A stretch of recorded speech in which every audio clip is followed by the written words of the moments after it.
Tonight, Hurricane Beryl now threatening to hit the U.S. as the monster storm bears down on Jamaica. The deadly Category 4 storm slamming the island with heavy rain and life-threatening storm surge. New images of Beryl's destruction. 90% of homes on one island damaged or destroyed. We're live in Jamaica, our team in the middle of the storm, and we have the new track showing Beryl shifting to potentially impact Texas. The raging wildfire in California, we're on the fire line of this out-of-control blaze. 28,000 ordered to evacuate, homes destroyed, and the scorching heat, more than 100 million on alert. Also breaking tonight, President Biden under pressure. The new report that he told a key ally he's weighing whether to stay in the race after his rough debate. Now, another elected Democrat calling on him to drop out. But the president defiant, telling staffers, no one is pushing me out, and the post-debate polls rolling in will show you what they reveal. Plus, the smallest victims of gun violence, the 3-year-old who survived accidentally shooting herself, and the new law that led to her father being charged. The nightmare flight, a Delta plane forced to divert to JFK after passengers were served spoiled food. What the airline says happened as July 4th travel hits record numbers. And play it again, the old piano that's found a new home in the great outdoors. This is NBC Nightly News with Lester Holt. And good evening. I'm Tom Llamas in for Lester tonight. There is new destruction and uncertainty tonight in the tropics, where Hurricane Beryl is lashing Jamaica right now as a powerful Category 4 storm. It's now on track to pass over or near the Cayman Islands. Up to a foot of rain is expected in Jamaica, which could bring life-threatening flash flooding and mudslides. And we now know 7 people have died since Beryl began ripping through the Caribbean this week. The question now, will it hit us here in the U.S., where a scorching heat wave has 120 million people under heat alerts tonight? And a massive California wildfire, look at this, has forced tens of thousands to evacuate.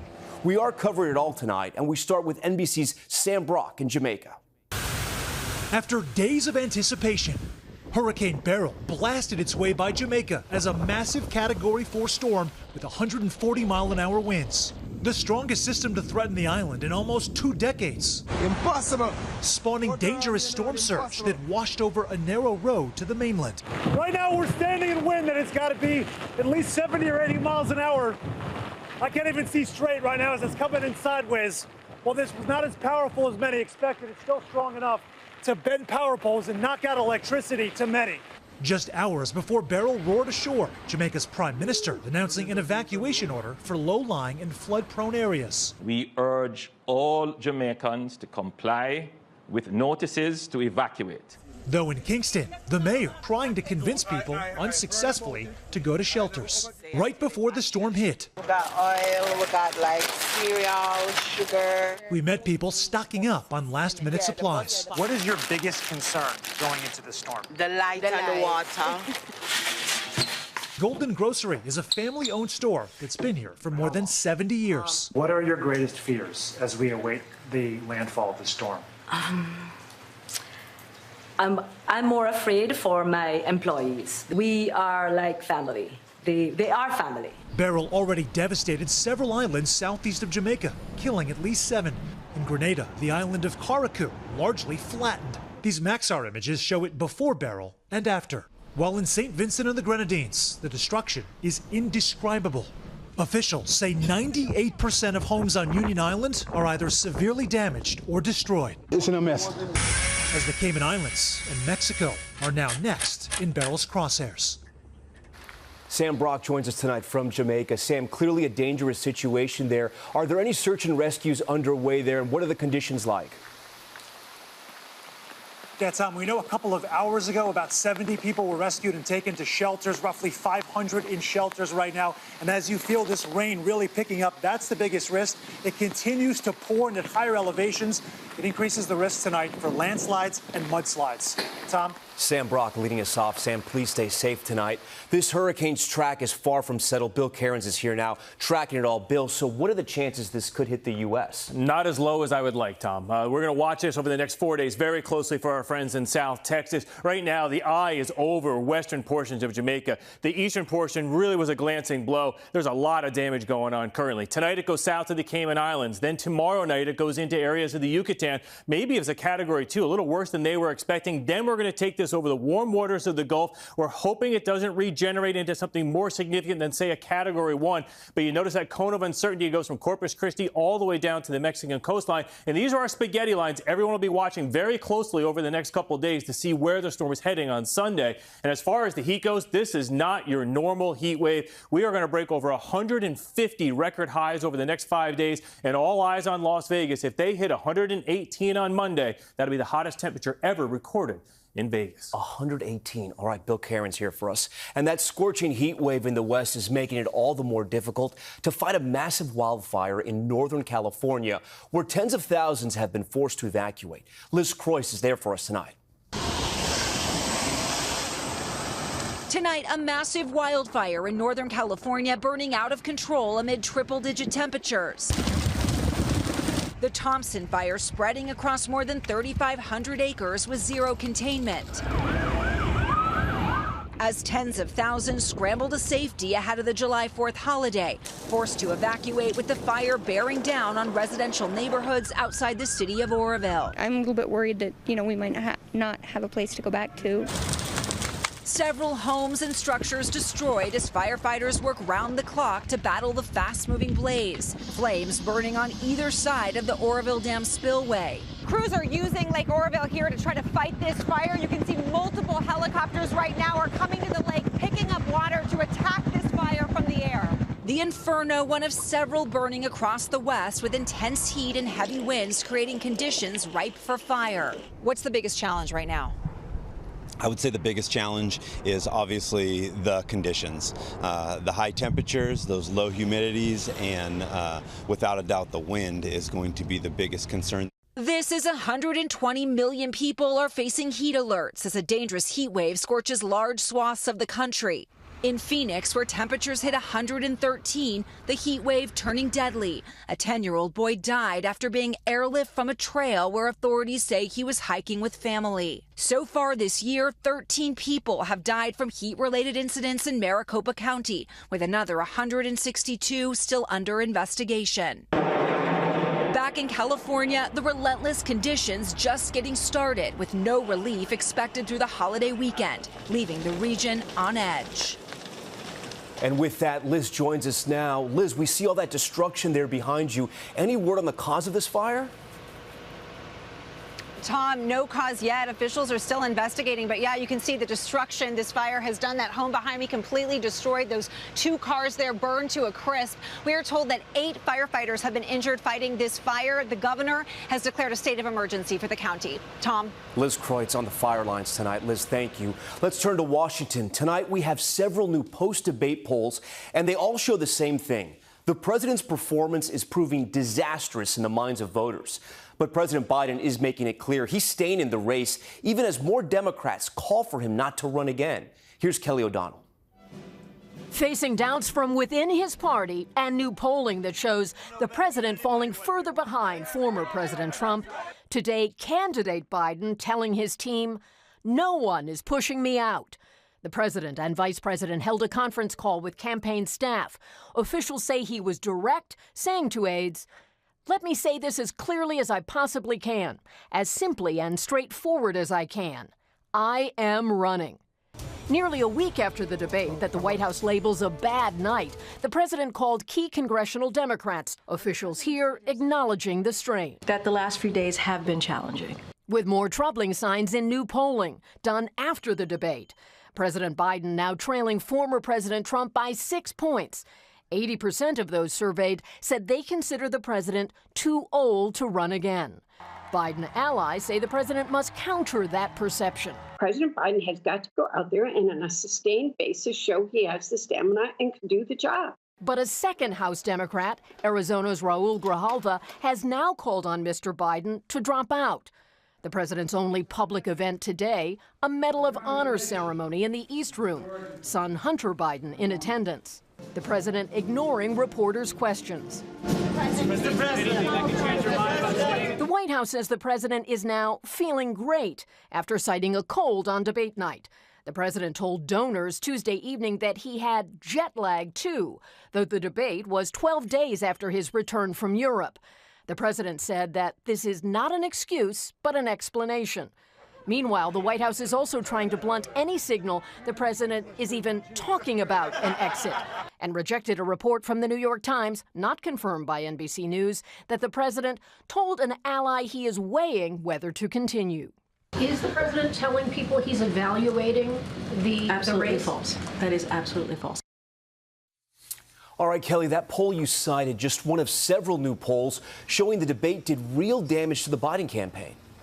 And the Biden campaign is responding to the polling, saying that they argue the race is incredibly tight. While tonight the president and vice president continue outreach with a meeting with more than 20 Democratic governors on video call, and some are here in person, looking to shore up support and to address their concerns. Tom? All right, Kelly O'Donnell from the White House. Next tonight to the mid-air nightmare, a flight from Detroit to Amsterdam forced to divert to New York's JFK airport after passengers were served spoiled food. Emily Aketa joins us live now. Emily, this comes right in the middle of a record-breaking July 4th travel season. Tom, that's right. American Airlines, for instance, has 4 flights departing every minute. And while fewer than 200 flights have been canceled so far in the U.S. today, this July 4th holiday isn't free of travel headaches. In the final countdown to July 4th celebrations, the travel rush is shifting into high gear, with 32 million shuffling through airports nationwide over a 12-day stretch. A staggering pace airlines and airports alike have been preparing for months. We're staffed up. We're prepared across the country. I mean, we've been going through days of record travel. 8 of the 10 busiest days at airports on record have been in 2024. And while this holiday, airlines are monitoring Hurricane Beryl closely, with United even texting passengers live radar maps during delays, some people are facing unusual travel snags. I was actually a little nervous that I had eaten the ticket. Traveling from Detroit to Amsterdam, Will Colvin was among Delta's 277 passengers diverted to New York City's JFK airport today because of spoiled food served on the flight. Authorities reporting 24 cases, but say all declined medical attention. Delta apologized to customers and says it will investigate. Now, with a new flight to Amsterdam tonight, Colvin just hopes this travel headache doesn't morph into a nightmare. We bought tickets to see Taylor Swift tomorrow, and if we miss that, I'm going to swim across the ocean. Meanwhile, the vast majority of Americans will hit the road to reach Independence Day celebrations, up nearly 10% from 2019. But just trying to be safe and get down there on time. A holiday dash this record-setting season. Emily Ikeda, NBC News, Newark, New Jersey. All right, in 60 seconds, guns inadvertently getting into the hands of children. Meet a little survivor who is playing a big role in the national debate over safe gun storage. That's next. So many prosecutors. We are back now with a stunning fact. Nearly every day in the U.S., a child accidentally injures or kills someone with a gun. That, according to the firearms safety group Everytown. Maggie Vespa tonight spoke with one family touched by such a tragedy amid a battle over laws meant to keep guns out of children's hands. Getting Sky McBride to pick a favorite stuffed animal is a tough task. She's a bubbly 3-year-old with no memory of the moment her life changed. But her maternal aunt and grandmother wish they could forget the day a relative knocked on the door saying something happened to Sky at her dad's house in Flint, Michigan. He says Sky has been shot in the head, and I just lost my mind. I was just screaming. I was jumping up and down. I was screaming. Sky was at the hospital in a coma. I thought I was stuck in a nightmare. Investigators said she'd gotten a hold of her father's revolver, left loaded and unlocked on a bed, and shot herself in the face. He said he forgot. He was so excited to see her. You don't forget about something like that. You don't. Like, that sounds absurd, too. Yeah, it is. Sky's tragedy doubling as a legal landmark. Her father, Michael Tolbert, is the first person charged under Michigan's safe storage law, requiring owners keep their guns unloaded and locked or stored in a locked box if they believe a child is likely to be present. The maximum penalty for failing and allowing a child to shoot themselves or someone else, 15 years in prison. Genesee County Prosecutor David Layton lobbied for the law. I believe in the Second Amendment. I believe in gun ownership, but you have to be responsible. There were more than 400 unintentional shootings by children last year. 26 states, including Michigan, now have similar laws. If grown-ups aren't going to be responsible gun owners and lock those guns away, then government has to step in. Some gun rights activists argue safe storage laws violate the Second Amendment, pointing to a Supreme Court decision that established the right for people to keep guns for protection in their homes. We certainly strongly advocate and encourage that people act in a responsible manner. But the Supreme Court has said that laws that mandate firearms be locked in, and so therefore not accessible to a person to use for self-protection, violates the Second Amendment. So you doing your stickers? Yeah. As for Sky, she lost her right eye. That's the baby, Mama. That's the baby? But her family says she has no apparent brain damage and is mastering walking. Her father has pleaded not guilty and hasn't responded to NBC News' interview requests. Meanwhile, since Sky's shooting, Michigan's seen at least 2 other safe storage cases, including in May when investigators say a 2-year-old boy shot himself. This time, it was fatal. David Layton has charged the boy's father and 2 other relatives. This is preventable. Safety first. Yeah, it's preventable. Lock your gun up. You're the adult. Put it away. Maggie Vespa, NBC News, Flint, Michigan. And we thank Maggie and her team for that powerful reporting. We'll take a turn now to our health alert on that bird flu outbreak linked to dairy cows. A new human case in Colorado, now the 4th confirmed in the U.S. The CDC saying the patient, a dairy worker, had eye symptoms but recovered after taking Tamiflu. Cases have also been reported in Michigan and Texas. And next, they are loved and hated. But after so many stores have added self-checkout aisles, why some of the nation's biggest retailers are now scaling them back. Stay with us.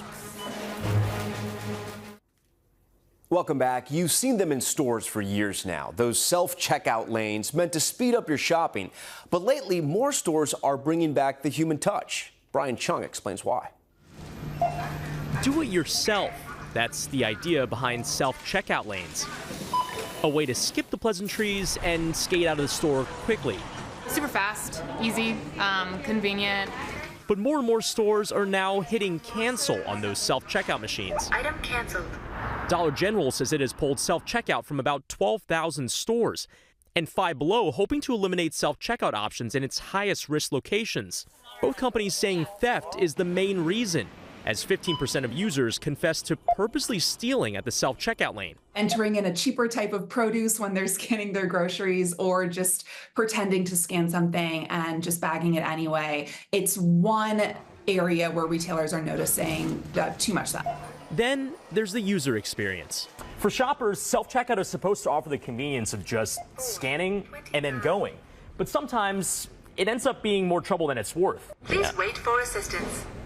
Definitely where I have to wait for someone to come in and fix it, and it's just a waste of time.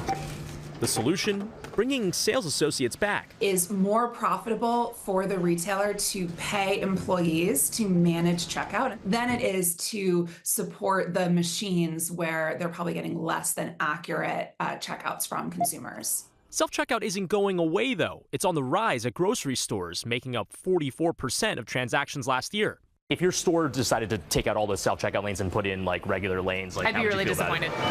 A battle of humans versus machines playing out in the checkout line. Brian Chung, NBC News, New York. All right, coming up, why so many are lining up to play a piano that is rotting away. The new type of sound nature is helping compose.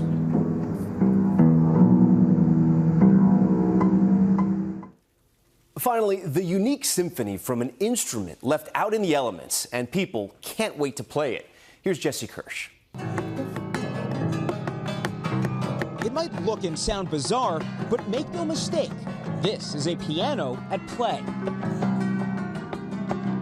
If somebody hears this and thinks, well, that's not music, well, then what is music to you, and why is this not music? When Brown University was throwing away an old piano, PhD student Devani Haruta gave it a new home, outside. For more than a year now, inspired by other work, Haruta's been documenting what she calls piano decomposition in Providence, Rhode Island, from snow to sunshine, inviting anyone to wander under the trees and rethink what counts as music. So what's the best way to play this right now? Any way you want. You can pluck, hammer with twigs, pull out one of the keys, or still play them. Kind of. Kind of hurts.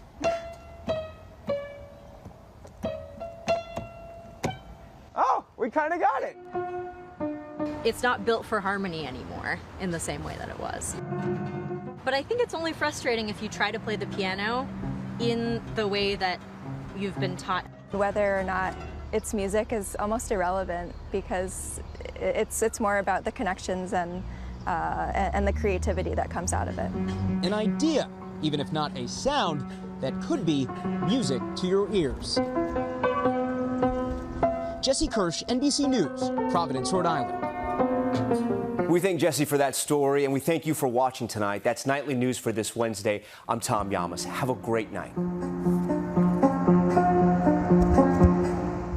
Thanks for watching. Stay updated about breaking news and top stories on the NBC News app, or follow us on social media.